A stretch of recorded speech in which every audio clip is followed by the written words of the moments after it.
everyone. It's Erika. Welcome to the weekly live Oracle show. Just before we get started today, I just wanted to do a couple announcements. First of all, if you would like this show or any of my other shows, I have a daily card Oracle show, which is about, I don't know, it ranges usually 10 to 20 minutes. I try and make them short, but it usually comes out at least 10 minutes. Those are just card readings, but they're daily.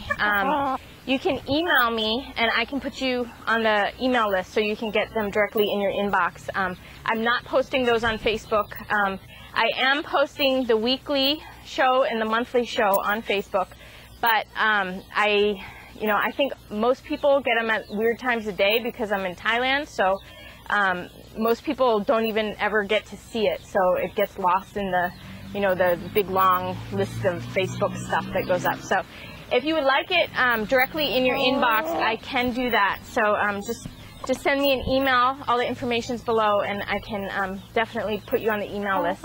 And actually, I'm kind of excited about the email list because it makes it a little more personal. Where if you want to send me a message, and we can do dialogue through email, it's a lot easier than, or a lot more personal than Facebook, or I think I disabled a lot of the stuff on YouTube. I think you can do comment, but it will have to be approved, but you can do comments on there. But I basically kind of opted out for most of the social interaction on YouTube. So anyway, and then also I did want to let everyone know that if you would like personal readings, I do personal readings.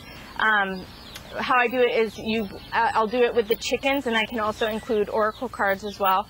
And you pick the time of day, and then I do it from that time of day, and it's $1 a minute. But because it takes a little bit of time with the chickens, it's probably 20 to 30 minutes, 20 minutes minimum. And then, so anyway, we can go from there, but you'll have time to send questions, and I can respond, I can answer questions also after. So anyway, so today's, the week's oracle is, I'm going to call it on the edge, because there's a lot going on with the borders and the perimeter, and kind of stepping over and coming back with chickens from the outside, with the predator, my chickens going over and coming back, and just even the conflicts and everything. I have Amida, and she has babies, and we had 10, and it dropped down to 8. So that 10 is kind of a completion where the space is filled out, and then it kind of came back down again. So this is really about understanding our space, and sometimes we have to step out of our space to come home again, and to realize our space and to know our space. I have Ha here. He represents transformation, really getting over trauma from the past, and really getting over the emotional charge of traumatic experiences of the past.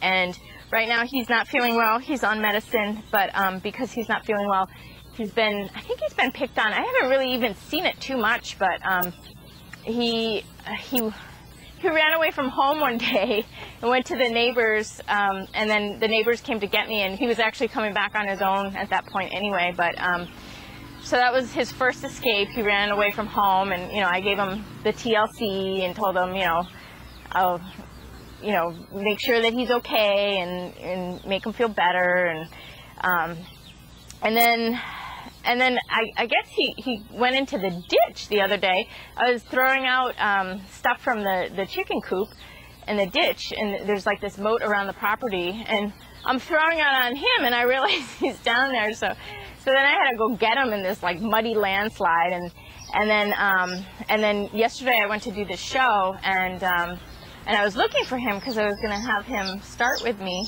And I couldn't find him for like 2 hours, and he was in the ditch again. So I'll show you a little clip of that where I found him.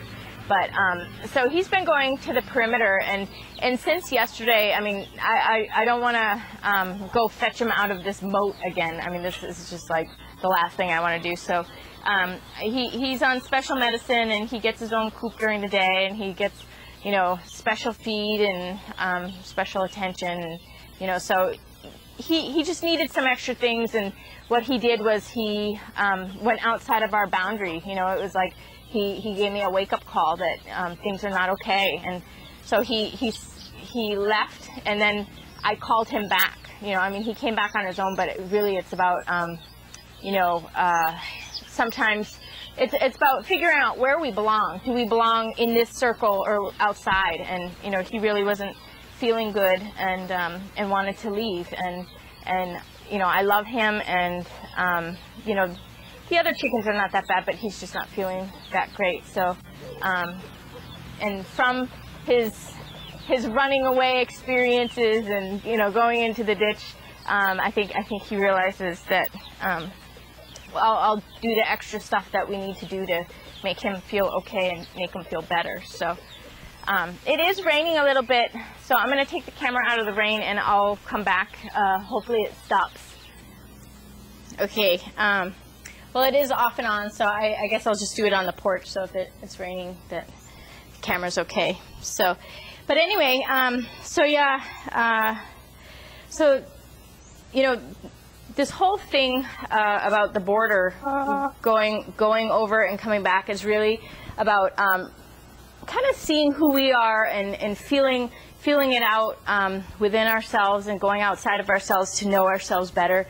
You know, I always think about when the first time when I left the United States and went to Ghana, Africa. You know, it was the biggest eye-opener ever to leave my country and to learn about another country, and then to look back at my country from that experience. And so, you know, there's many different things we can learn by stepping outside of ourselves for a minute, or going outside of our space, or our norm, or our, you know, our defined known area, and then coming back again, you know. So and then also, what do we want in our space?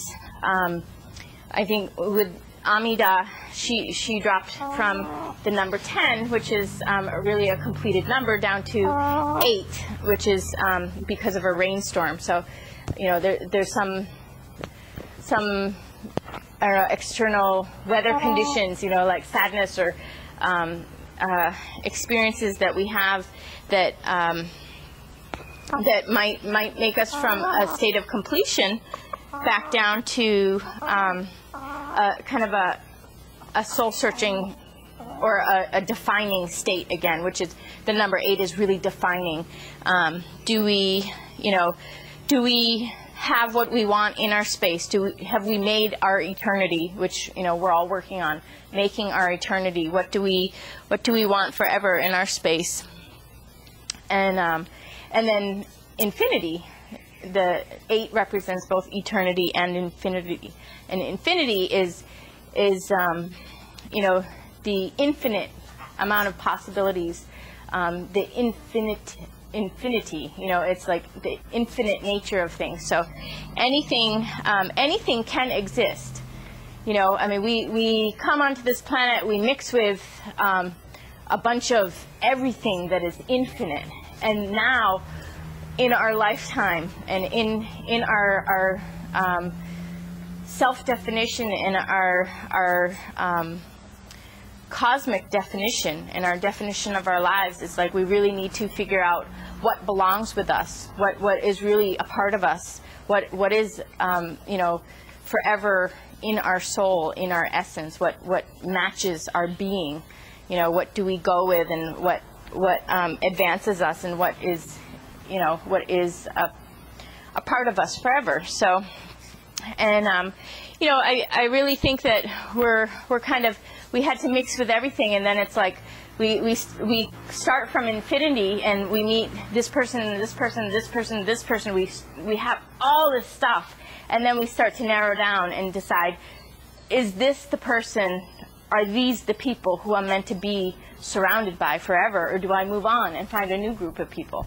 And you know, in my life, people say I go through people like toilet paper, but I don't really. You know, I mean, I do hold on to some people, but I mean, a lot of people are just meant to be in your lives for a short amount of time, and you get your lessons, you get your exchanges, and then you part ways. And you know, I have positive relations in my heart with you know, the people of my past, but that doesn't mean they're meant to be in my circle of eternity, of what stays with me always. You know, maybe they were a stepping stone to the next, a more complete circle, or a more complete being that I encounter after, you know, after I experience the shades of the things that I'm looking for. So this Amida is about actually about forgiveness and protection, which we either, when we get angry, we either need to forgive or we need to protect ourselves, one or the other. It's not both. So if we need to forgive, then this means that we have separated. It's not that we're in danger, but we are upset about something that has happened in the past, and we're holding a grudge. And the grudge is never good. You know, I mean, it's like we lose ourselves. We come out of ourselves, and we're not ourselves anymore when we take this anger on. So we really need to accept who people are and their paths, and then be okay with that and have that acceptance.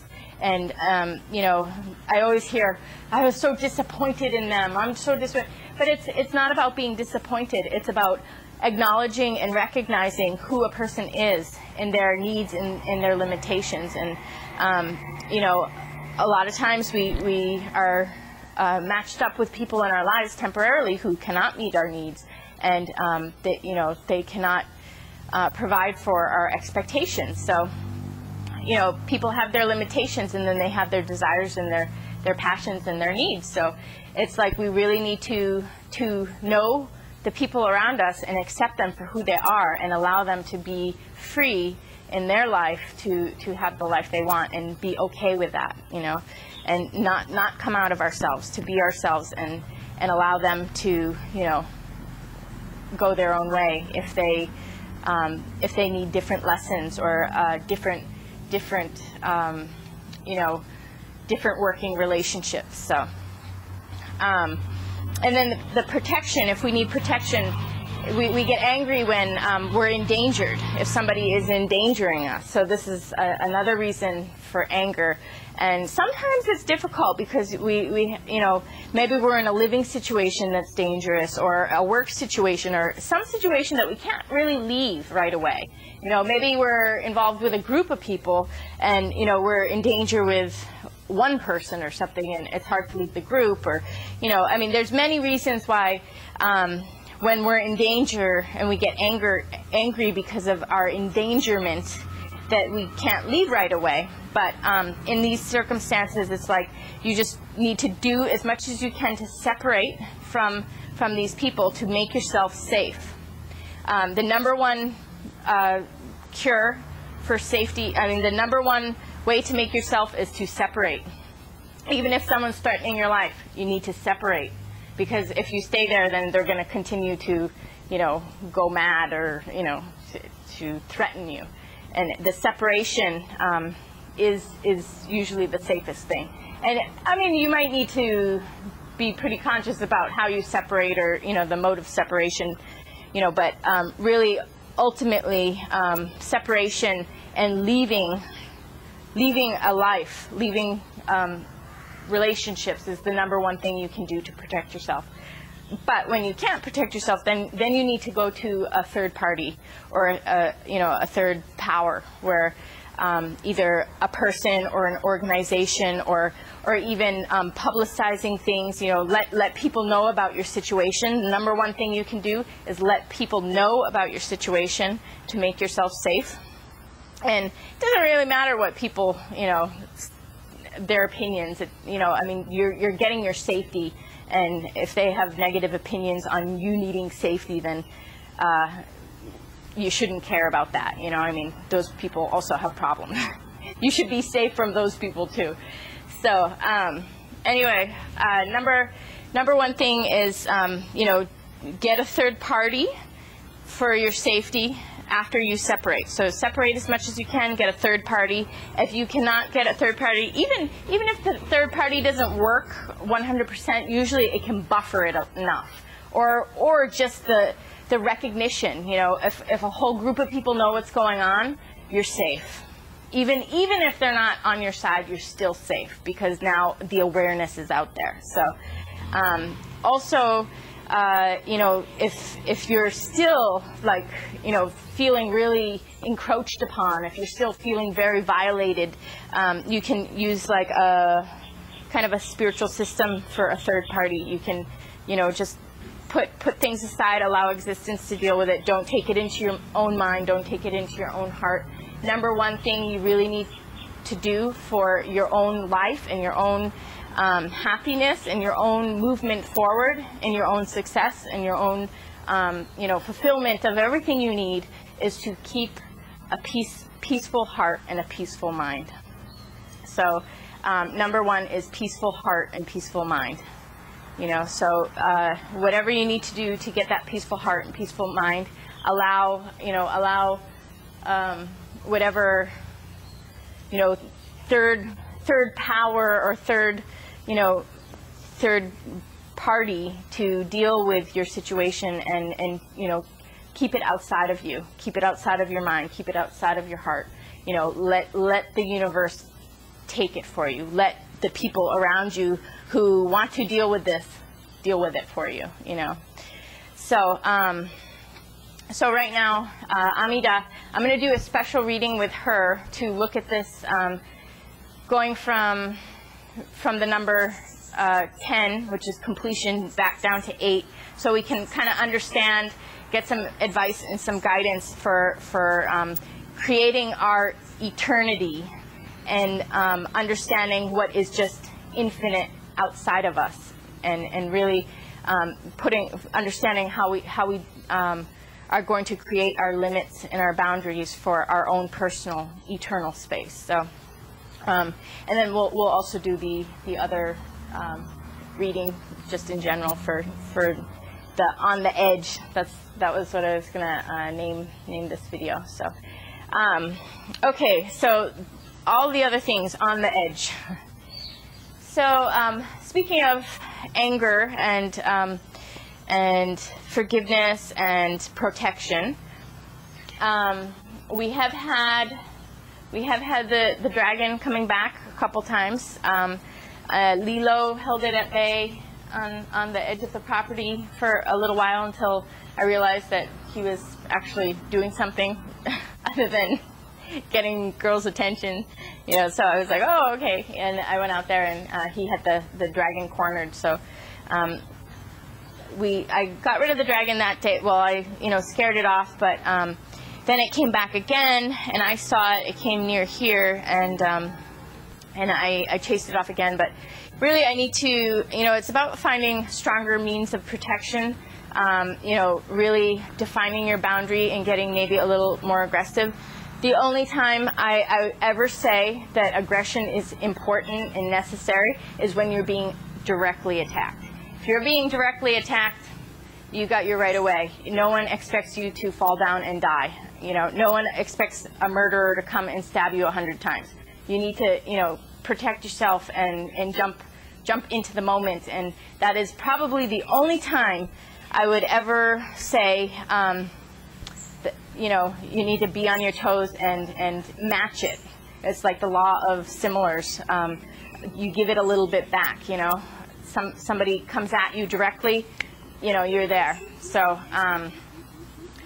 so maybe you need to do something, be prepared. Be prepared for a direct attack. This is not what I would suggest for other people, but I'm thinking, well, maybe make a rock pile. I was going to make a rock pile so I could throw, but I might end up getting a shotgun to scare the dragon. Been meaning to do that for a long time. I had these dangerous wild cats in New Mexico, but it wasn't the right timing because I was moving to Thailand. So, but something.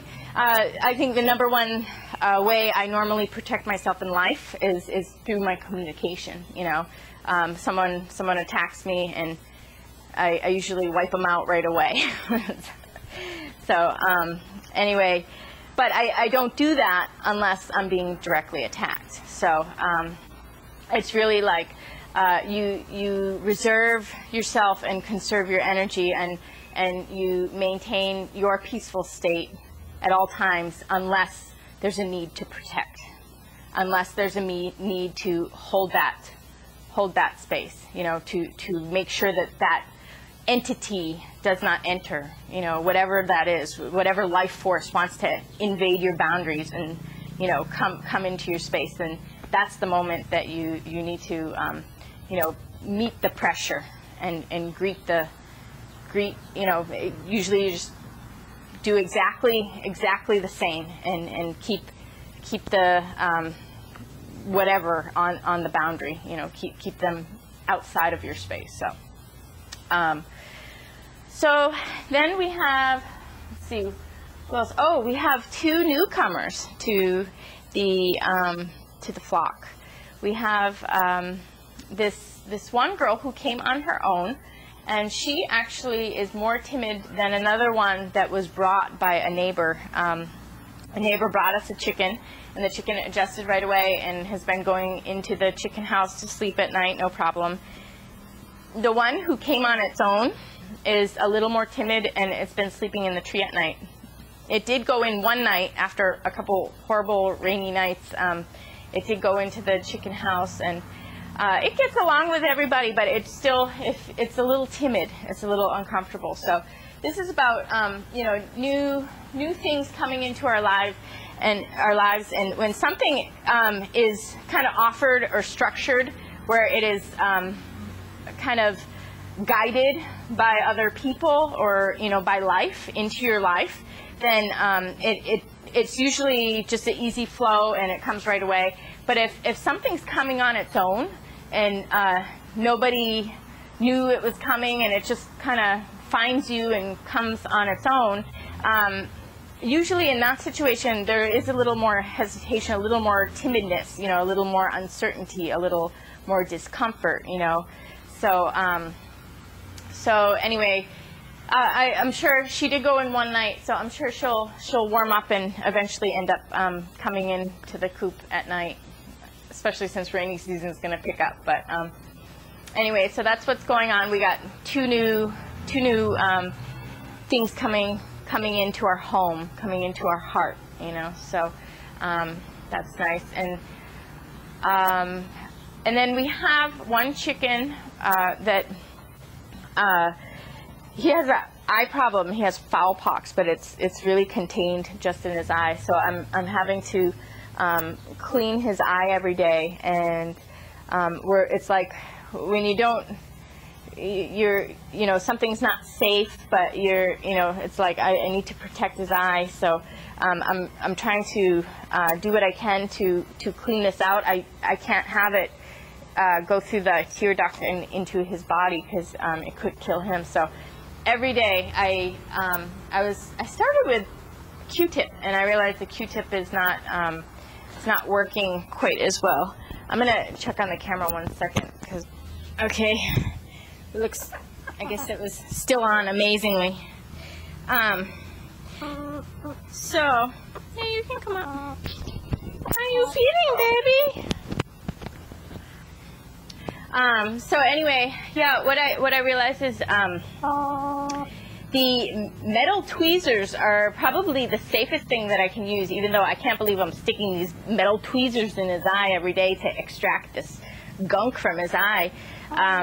You know, the preciseness, the precision, and the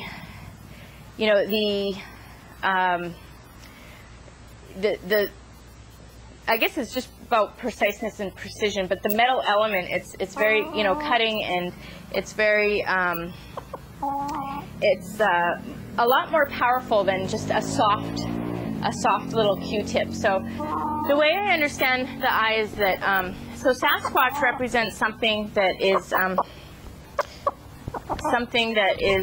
very, very special and sacred, and something that's really not allowed to exist because society is such a low level vibration, and you know, it's really, society is really mean and negative. So a lot of the you want to get down?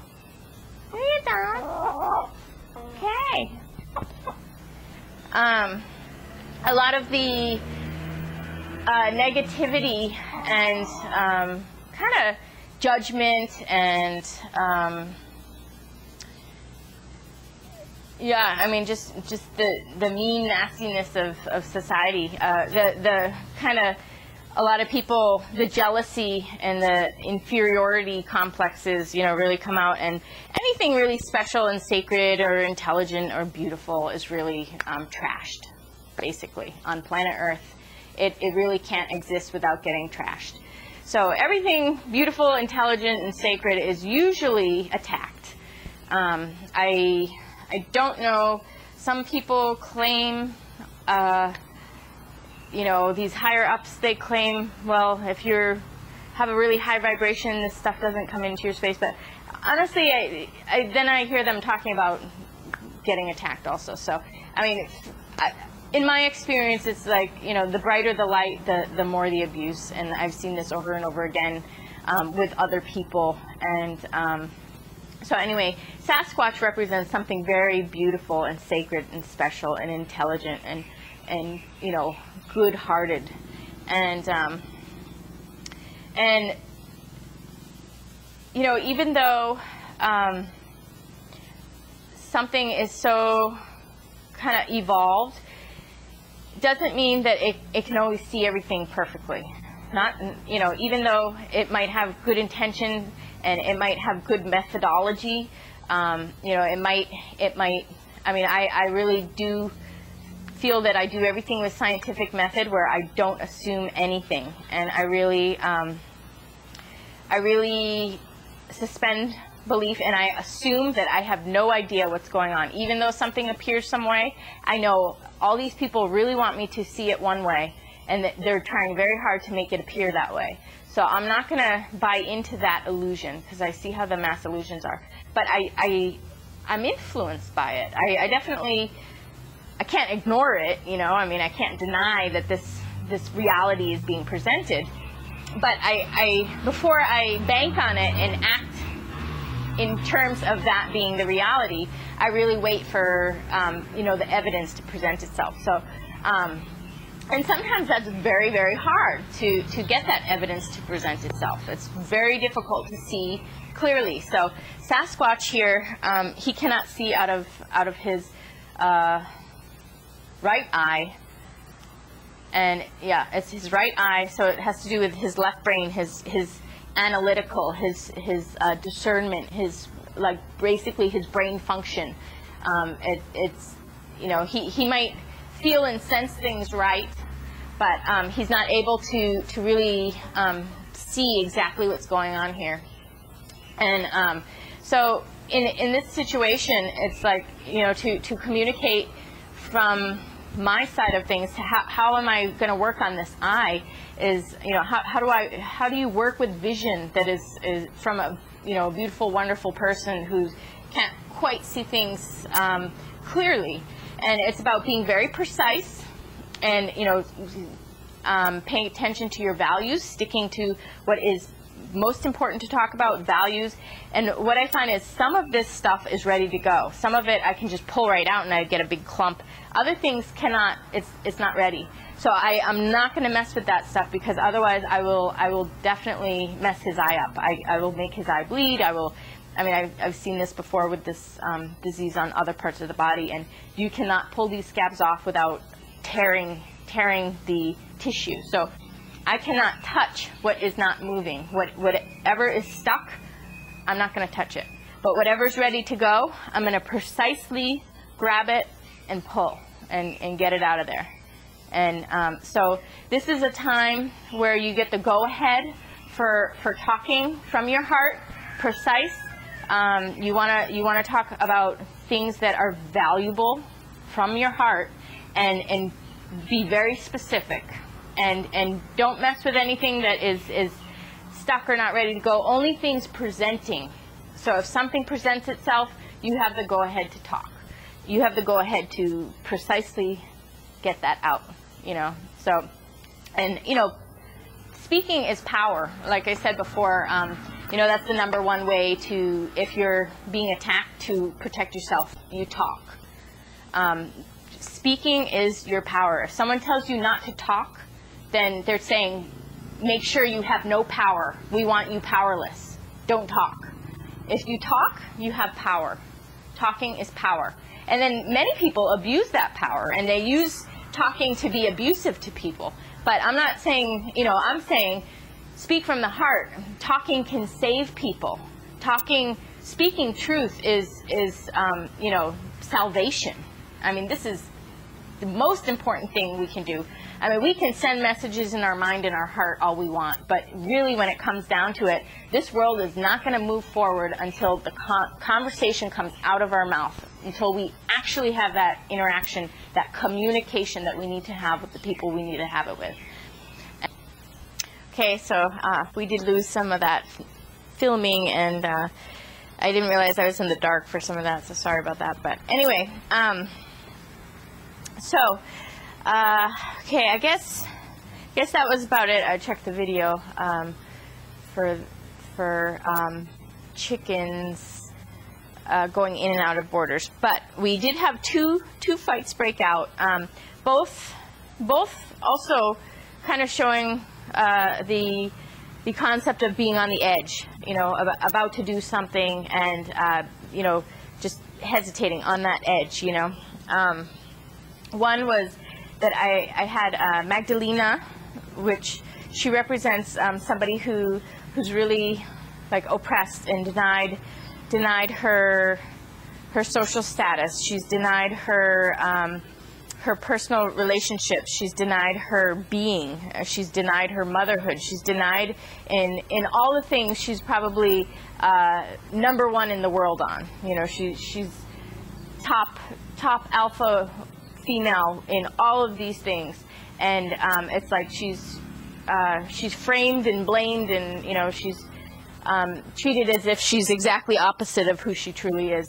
And so this is a very oppressed person who has a lot of sadness and a lot of grief and loss, and so she has a lot of healing to do, and you know, gaining of strength. So she really has to pull herself out of these lifetimes of losing everything that she is at her core, you know. Not that she is ever not who she is at her core, but to have the strength over all the adversary, and rise up and be who she is undeniably for everybody. And she was fighting with Uzumi, who is joy and happiness, and Uzumi is like the playful one that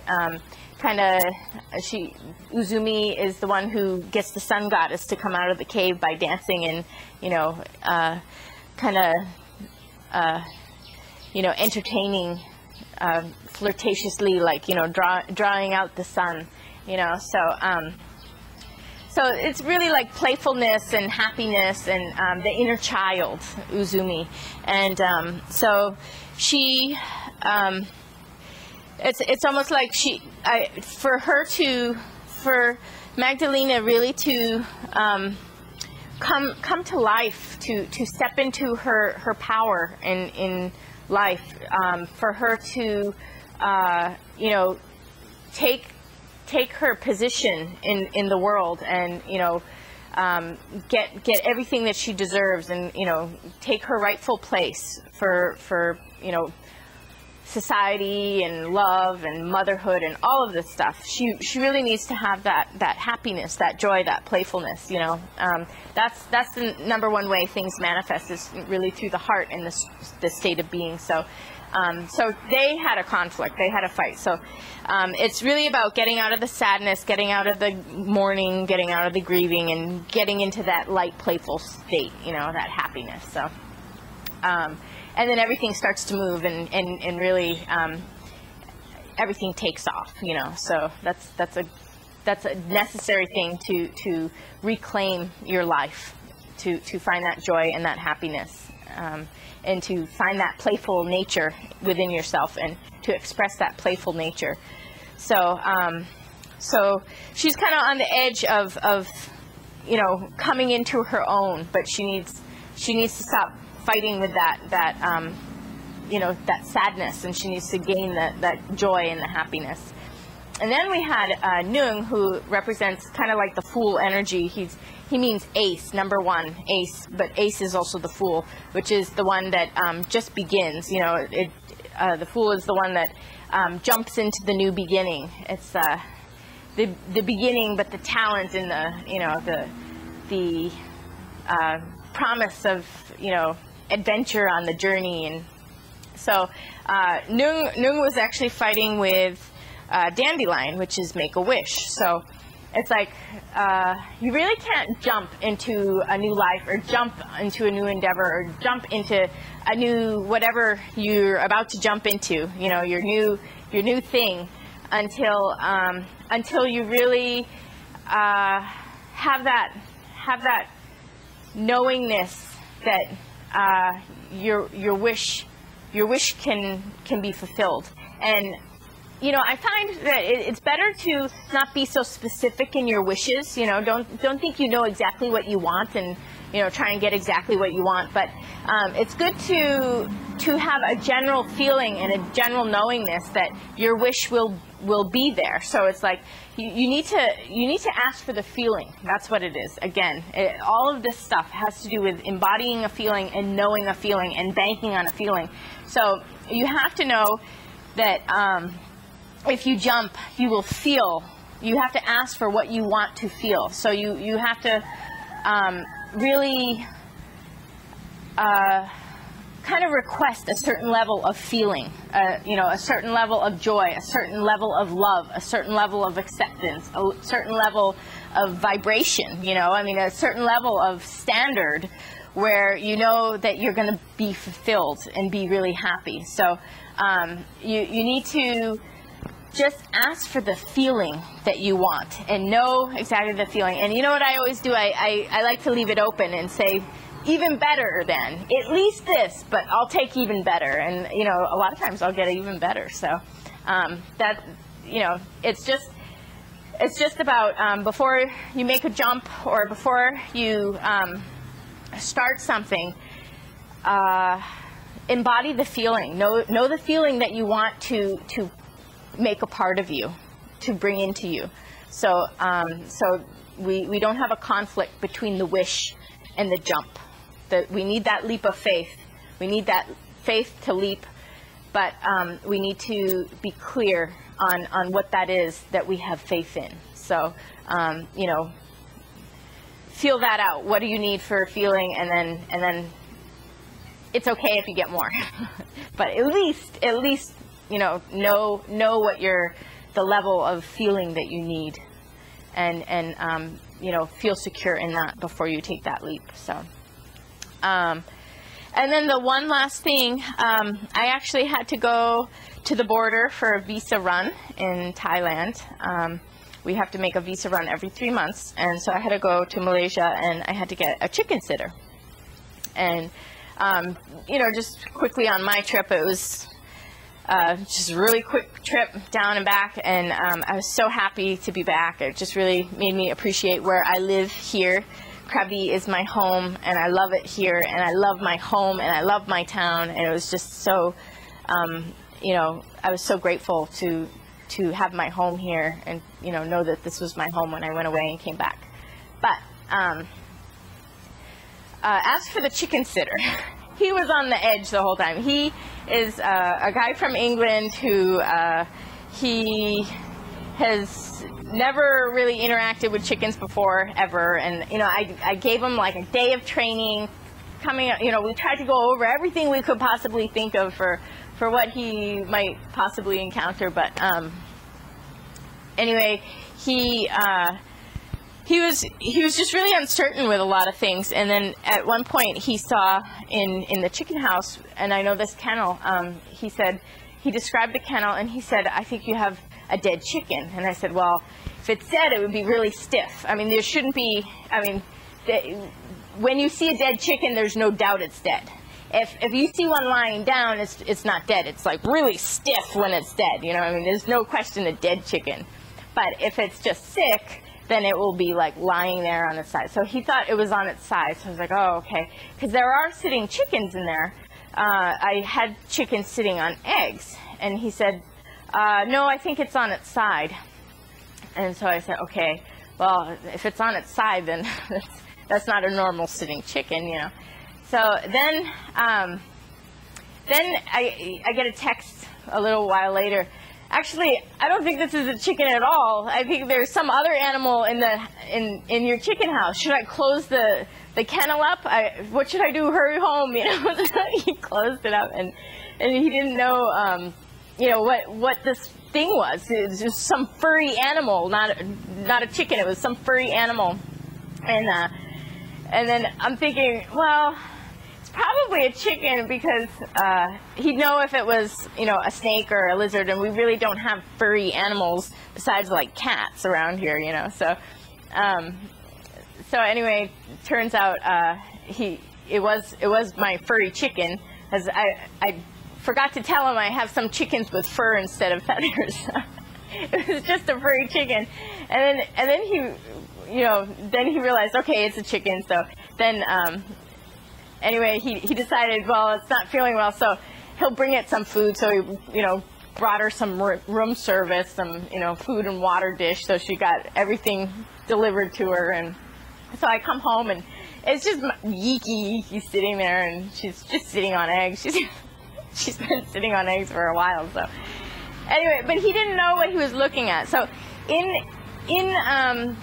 when I do readings for the chickens, actually the boys represent girls and the girls represent boys in the readings, and the chickens represent kind of the lower three, the more the animal nature, the left brain, the ego mind, and then the people represent more of the right brain, the higher mind, you know, the one with really good intentions. When we have the higher mind, like are more like the god and the goddess, you know, like the divine within us, the god and the goddess within the human. That's what the human represents. And then the chickens are more like the human nature, and then, you know, the goddess is more like the people, because we have that ability to do things when we interact with the chickens. It's really as if a god or a goddess were interacting with people. So anyway, in the whole story of my house sitter being on the edge, you know, even though he had very good intentions and he did a great job, and he did it extra. I mean, he brought her room service that she was psyched about, so she can't wait for him to come back and sit. But the whole point was that he even though he was really trying to see what was going on, he couldn't really see what he was looking at. So you know, this goes back to Sasquatch's eye. You know, we have something quarantined here. We don't really know what we're looking at, you know, so we're going to do our best, you know, to take that one step at a time and figure out how to best handle our moment to moment. But sometimes, you know, we really have to always put assumptions aside, but sometimes our knowledge is just not able, you know, we can't apply it to a new situation. So sometimes we're looking at a totally new situation and we have no idea what we're looking at, you know. So this is it's him being on the edge and then finally realizing what the real situation was.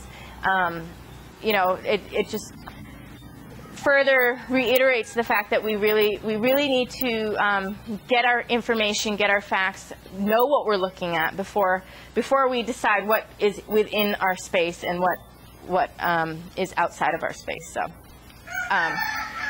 So anyway, hopefully we will get off this edge soon. I always say I give people a learning curve and a window of time, but that doesn't mean that we shouldn't have our communications and that we shouldn't do what we need to do and set our intentions and you know, get our preparation. But at the same time, we need to make or break things and move things. You know, we're on the edge, so it's like, okay, what's coming with us? What's a part of us? What needs to move on?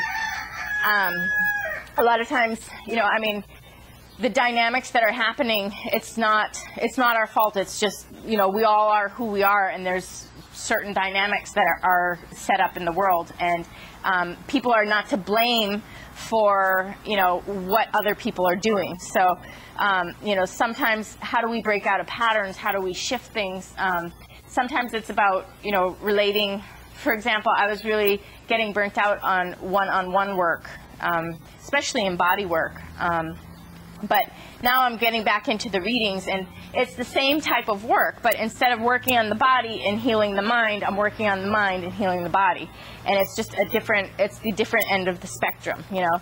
And then instead of working one-on-one with clients, even though I will do it with the private readings that I offer, I'd rather switch my work, me to everybody, me to a large group. And sometimes it has to do with groups, you know. Sometimes, you know, your relationship with one person doesn't work in a group.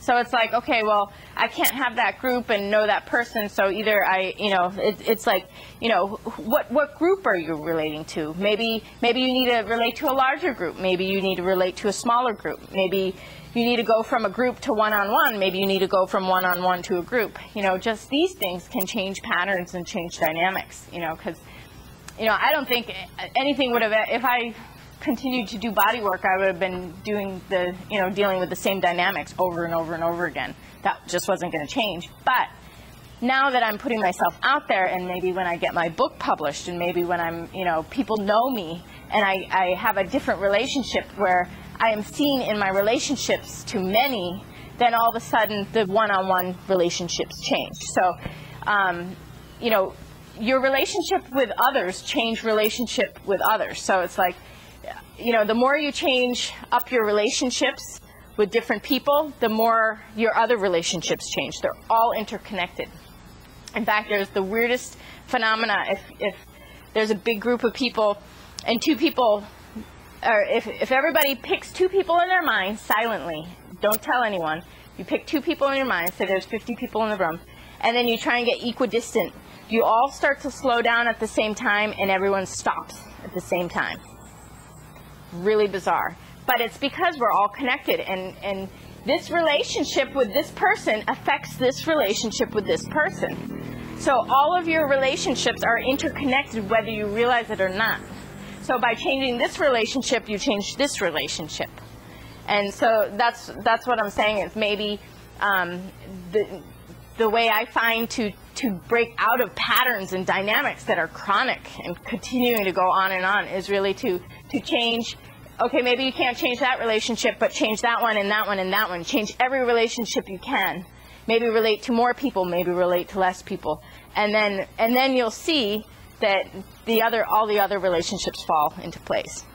In fact, even my relationship with the chickens, I really consciously made that choice to introduce myself to the world in my relationship to the chickens, because this is an important relationship that really sets the tone for all my other relationships. And this is important for me, for people to see me in these relationships and in this element. So anyway, hopefully all of that makes sense for people on the edge. How do we define ourselves? What's in, what's out? What comes with us? What do we allow to move into its infinite space? You know, there's infinite space. Things can go somewhere else. So how do we change our dynamics and our relationships to create our space? the one we want, and you know, define our boundaries, and you know, come off that periphery, come back to center. When we come back to center, then you know, then we can move again. Life is moving. So okay, now we're gonna do chicken oracle. So 1 minute. Okay, here we have Amida and her babies. I don't know if they're all in there. You can hear them. Here, Amida. Okay, she has 3 in there. I guess that's it. Everybody else is outside. Oh, no, 4. Okay, so first we have movement. So there's something about movement with our, I don't know, decision-making process, or our understanding of who, you know, what we want in our personal space. Oh, and OSHA stole it away. OSHA, you're not supposed to be in a reading. OSHA is about doing ritual with community. So, yeah, you're not supposed to be in there. Okay. So now she still only has 3. Where's her other 4 baby? Well, she had 4. So this 3 is significant no matter what. I guess just only 3 keep presenting themselves. So, you know, 3 has to do with movement, and it has to do with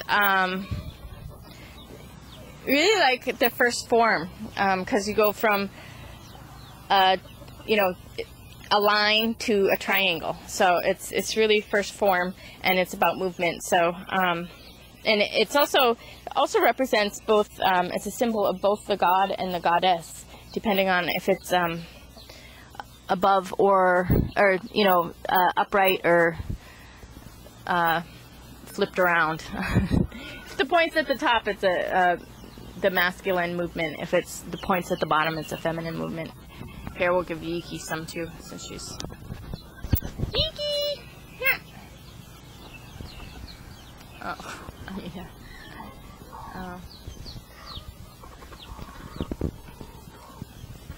Well, we're gonna give some to Yiki. Oops. Yiki just wants to protect her little eggs. Okay, well... And again, Amida has the 3, so. So, okay, I guess, yeah, there is movement, and there's going to be clarity in movement, so I guess there's not much more to say, except, you know, definition will happen, form will eventually present itself, so, so I guess everything's okay, even though we're on the edge.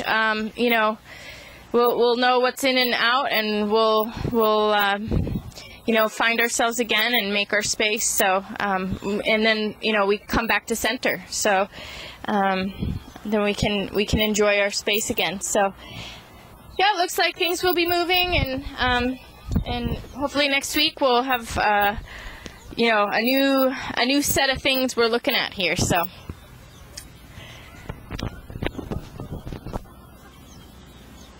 Here we are. I'm gonna try and round up the chickens.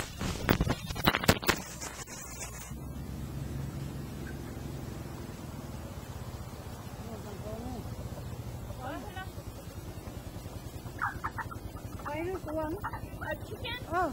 Ooh.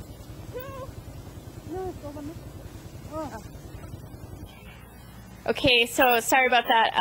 I was doing the reading, and I don't know what we got, but I had to go get Sasquatch. The neighbors came to get me to let me know that my rooster was running down the street.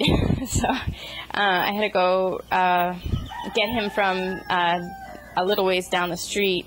And again, this is about you know, things not feeling safe and comfortable at home, and feeling vulnerable in their own hearts, in their own space. So Sasquatch actually represents something that's already marginalized from reality, where people marginalize things that are very sacred and special and sensitive and intelligent, and people feel very uncomfortable and threatened by something like that. He represents a Bigfoot, but or there's any other things like aliens or healers or different things like that. It doesn't matter whatever the evidence, or they don't even want to hear it. It's just automatically shut down, and because it makes people feel very uncomfortable, and they don't know how to incorporate it in their reality. And I mean, really, I'm talking about more, not so much about these other figures, but really about within people. There are many sensitive people who are marginalized, and they're not allowed to exist in many people's realities because their brilliance sheds kind of light on other people, and people feel threatened or jealous, or they don't like how one person's brilliance reflects on them in their life, or maybe whatever they stand for, how it reflects on the way they're living their life, or the things they're doing, or a whole complexity of thoughts that they have. So it's just easier to dismiss or deny a person's existence. So Sasquatch is always something marginalized that's special or sacred. Even for example, people often go after my spirituality because it makes them feel uncomfortable. Or they will go after my relationship with my chickens, or they'll go after the men that I put my attention on. And it's because these things are probably my most powerful things in my life, the things that are the most sacred, and so that's what people will attack. And then also they feel vulnerable. Sasquatch and they're both vulnerable right now because they're not feeling well, and that's what life also attacks, is the vulnerable. So life is attacking what it already is traumatized, that's what is already marginalized, what's making them feel uncomfortable, what's very self-empowered and sacred. And so Lilo right now is attacking them, and he represents fire. So this is like a negative fire, really going after the vulnerable and the sacred and the special, and the things that are traumatized, which is also kind of vulnerability. But it's funny, abusers often hate the people they're abusing more and more and more the more they abuse them, because it reflects on them again. It's like every time they look at that person, it reminds them of all their horrible acts of abuse, so they abuse more, and it's like this vicious cycle where the more they abuse, the more they hate the person they're abusing, and then they abuse them more and more, and it really has nothing to do with the person who's being abused. But all of this negative fire, we need to get it out of our space. We need to have a safe place, a safe and comfortable home, and safe and comfortable heart, where the special things are allowed to exist and flourish, and unfold in their creativity, and where we have a place to heal. And when we remove the negative elements and remove the negative fire, that's when we can really get over things. We can't get over it when we're in it, so we need to get the negative things outside of our space. It's possible that the negative fire is a part of us, because sometimes, when we're being attacked by negative fire, it's hard not to, that fire spreads, But as I said before, we really need to keep peaceful mind and peaceful heart if we want to get anything resolved. If we need to, we can't really do anything from a place of rage. We need to, stay calm and really have the conversations. Maybe the negative fire is somebody you do care about, like, you know, a Sasquatch or something, because he has this thing that we have quarantined on him, and we talked about that before, where we can't really see things quite right, so we quarantine them until we can see them right, with the house sitter. And so, you know, maybe there's a negative fire and we don't know what's going on. So we need to keep these things outside of ourselves and kind of make a own little space for it within our space until we can figure out how to have that conversation, until we can figure out how to, you know, how to either change what's going on there, or if we can't change it, then we need to remove it from our space. But, you know, do our best to keep it outside of ourselves, even if we don't know what we're looking at. Before we remove it permanently, we need to, you know, keep it contained where it's not affecting us so much, and then you know, make our place calm and peaceful so that we can work things out, and then we'll figure out through working things out whether things belong in our space or if they go outside. And you know, any negative fire that's outside of your space really should not be affecting you. You know, it's outside of your space, let it go to that infinite place. You know, it doesn't have to be in your eternal space. You want to come back to yourself and have that peaceful nature. So okay, so I will go ahead and do a reading with the chickens now, the final reading. Okay, I just gotta collect my chickens here, get everyone excited, and I'll do the reading. Oh, everyone's tripping over the cord. Okay, 1 minute.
Okay, well, we didn't really have too much of a crowd today, but that's significant too. You know, whoever shows up for the reading is all we need.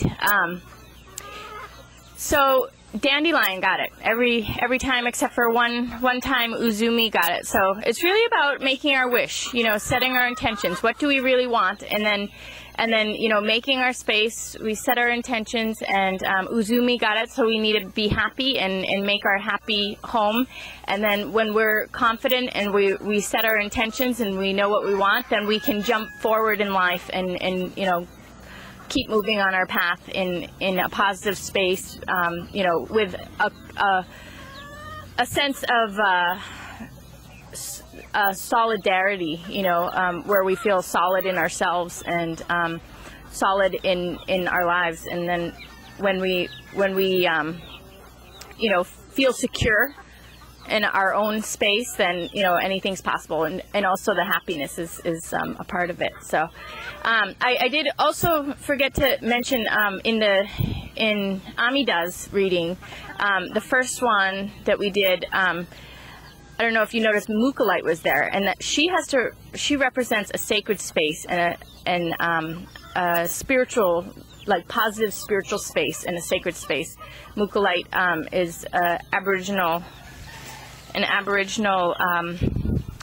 stone that they get from the sacred site. So anyway, again, more of, you know, we really need to define our space, who's a part of it, who's in it, who's in our heart, who's in our life, who's in our space, and then you know, what we want personally for ourselves in our space and what we need to keep out, and then you know, really set our intentions and gain our confidence. If we can really see what we're jumping into and know that it's solid, then, you know, we have a very good jump into it. It's a, you know, a solid leap. So Anyway, I hope everyone got what they needed out of this, and next week we'll try and make it a lot shorter. So thank you very much, and I'll see you again next week.